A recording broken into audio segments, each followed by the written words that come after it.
pok an gi penjo moro kato yana mondo mi akale e ote mo kage mantiere karega no mondi e mbui maro mar Facebook wacho kama asedonjo kaka pile kan madare face anti madare phobi wan ka koda minot mano mama Shakaina Gimasi mera gi wuoda Michael Mondi gi Shakiana Gloria ayo ka wacho ni nyara dier mano nyare ma Gloria aya wacho ni adieri gik mwadwaro kuom gimodwaro kuom ng'eny kendo moko bende koro wasechako neno kaka nderni, kambi mar rech, pap ndege gi sitima. Bende gik makama osechak losi kendo koro sani penjo maduong' awacho ni kendo koro awacho kanyo ni gik ma osechak losi kendo ang'eyo ni after 5 years ang'eyo ni gigi dhi rumo. To nyisna mheshimiwa niero mondo mi omanya inbox. Okay, sawa. Aya, mano ote mano oro ne Muklela pok ochopo e studio. Obo manya inbox ageno ne oluo chenro. Engineer Lazaro Kanyambo wacho Cleophas ya wuot Nyanza yudo lemo madito e sirkal. Mane okwa yiero kada mane ok ogone kura. Koro it's upon them to work diligently to change the face of Nyanza. Maen sirkal ma largely being controlled kod luos kendo pingo tek zaidi. Dissenting voices wuok mana kuom joma dwaro ni Raila ochung mondo gidogi gi convince wananchi ni gidhi konyo baba lweny mbele ka. Jogo nyaka ng'eni gidil kod different generations. Maji Lazaro Kanyambok Makaribangi Jamaguje ote machal wadanyo karka ma Gilbert Ouma Okech Cleophas onge gima jopiny yudo. Let Nyanza MPs go to State House and pick P1 employment forms. Teachers are suffering. Siasa mingi ok bi konyowa. Ndara rach Nyanza. Machelo biro kanyo wacho ni ero mogo to chalo mana miriambo lilo.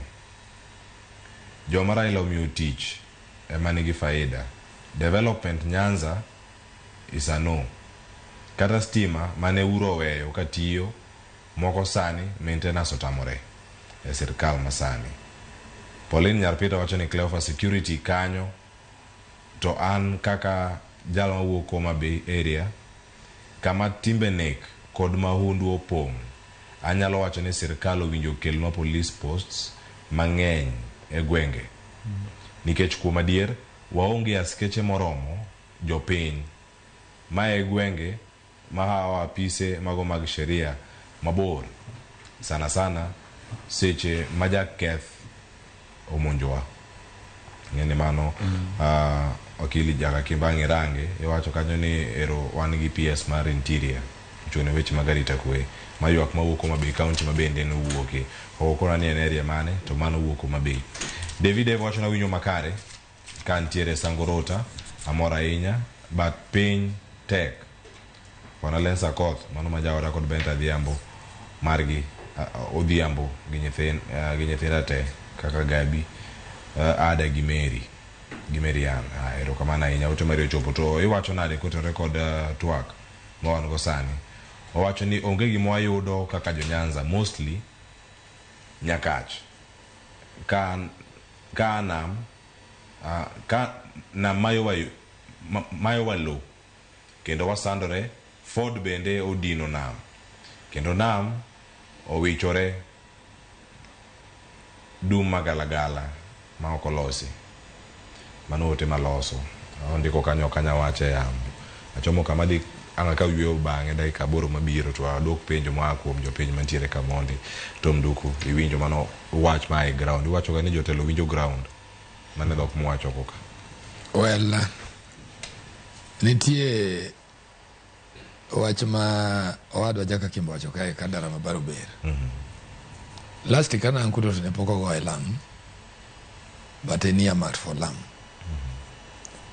To sama aneno picha moro kae taneno ka PM opong'e to koro kadwa chungu mano nikech pok adhi ugenya mamalo. But gima adwa na wachi ni jo wato nyaka ing'e ni ka un gosiep to utiyo gosiep yo maber to ubro yudo gik mang'eny. Koro gima pane nyaka Kimba temo aje ni wasobedo osiepe. Akiani circumstance iluongo nangu dholuo. Circumstances oriwo ji. Koro ka ji osoriwore kamoro to ji think ga yo moriere. Koro aparo ni gik mondo nikech penj ma very technical. No mondo pesa obedi ofuko. Ing'e ni koso oger nusiro, sirkal ok bi kelo gik miusi siro kanyo. Udi manyako tema. You understand? Yo wabe nyaka koro chak wake up. Ing'e ni Cleopas kiluo iwok Central gotieno. Kaka wan joma seche moko timo nonro beyond borders ma Nairobi ka. Seche moko wakta na piny Kikuyu kucha. Tin wanka odiochieng' chalo tieno. Ki wok kabe dhi biriembo nyaka junction mamolo. Odiochieng' chalo tieno. En kama tich ji goye shift. Daka nti odiochieng' otieno en nyathi kata dichwo. Wan koro kidonjo Nyanza ni piny itho ni to kanyo ling. Magimi nyalo winjo en thum majini da nipa. You understand? Kada jo pikipiki mancha tiyo sani odok chien. Nyisi ni kata wabe nagi infrastructures ma owadwa wachogi. Kwa loko attitude marwa. To gimodhi timo onge. To kuni jo wasani onge pesa. Kinwa mtamini mthuru tiyo matek malich. Kendo gisobiro kagi olo pesa mang'eny. En mana ni nyaka wa distinguish. Leaders mwa yero nyaka kuongu kawa study. Binge ni gweng mwa yeri ni jogigi ang magin go magin nyalo produce. Kada kain koko identify ni koko gino tiranka kidilu kodigi. Tingegi manaj ko jo agini kagiso no the weakness mar jo ma support gi. Okanya wagi gidwa ni gi participate. Koro gidwa loko gi nikech odwaro another term. Iwinja. If you look at Facebook ipiny Kikuyu go pinje mamoko gi. They are more of economic talks. Mawagina yan which maonge tiendgi and ini tiyo de chielini dok ino kibiduogo, you understand? Mano ngisi gimwa so develop as a community. Ineno ka neni kidi awasi. Rangu manogero market. Ingen market akiyak to soya mechiegini, but I think ni podi last time kunu jipodu uso wako. Gimo mi ji uso wako you don't know. Iwinja. Ten market makani tie to security miketo to koro bedo kama ji nyalo nyiewe gik moko. Economy okubedo ongo ni serikal biro kelo pesa. Economy biro na dongo ka serikal okelo facilities ma ji nyalo explore mondo yud pesa. Leadership marwa ero ketho pesa. Sani kibiro rango budgets mag jowa mang'eny onyiew dhok to kaki chuo dhogo sindando gi kia. Dhogo tho mano pesa no lal. Iwinja. Everybody ukunya bedo jabucha. Mane kama county governments were doing a wrong budget. And instead of that, kada mondo gi promote education. Ingeni gi maduong majinya ke explore en wach ma somo. Ki somo develops an area. Kaka winjo wadwa wach matombo yano. I would want more money to be pumped. In fact, money yo winjo ka wacho nan gi madwa njakomo timnie Nyanza kende. Bring back GTI.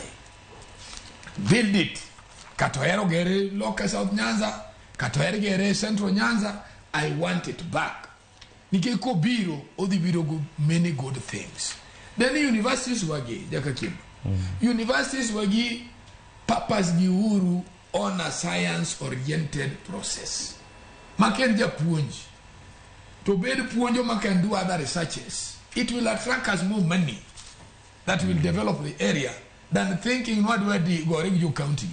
Mondo chop kama wabro were Goregjo County. And manakwati mo other things. Otherwise, you county gi mangwabro gore go pile gi kwalo gi timango. You know, let's leave this thing out. What do kaka unjo makoroni position. Kaka sa nini telo nyamo.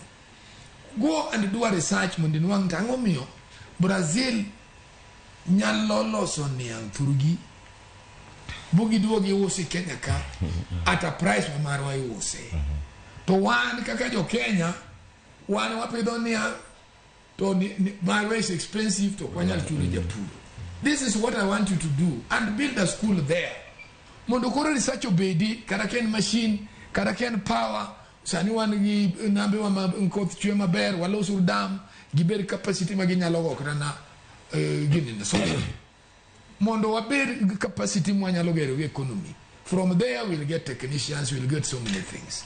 One give anyalo kwa ujo masani ni serikali. Bring us institutions. When you bring us institutions, we are done. Leadership, you have to sort out. Nobody is going to listen to anybody. Anywhere, somewhere. That is what our societies move. Do you know what has improved them? It's academics. Go to Rift Valley. What has improved them? Academics. Gisomo, they are not looking for jobs in Nairobi here. Nairobi ka gina jomo biro dwaro pesa. Ng'eny ni agriculture. Igena na sort a lot of investigations in the Rift Valley. Minwanka ngani golo duma ka wuono to pidho nyanya. Ogolo nyanya ka wuono donji potato. Ten gingano be. Ten gingano ka. Ngisana ngano dwa rizol kodi nadi ensari mo dwa di botekidi. Ensari mo dwa gavana. Gavana mabro de dware. Ibinja konyo pikipiki to pikipiki ma transport pikipiki no tiyo go transport koso ko gike modo ko economic value so donjo koro di pikipiki no makogo ni 200 tiwacho ni mimi niko na 150 to wacho ni ben kama die chanyalo dikaogopa kora kutingi no rwanyo nangalia ingine.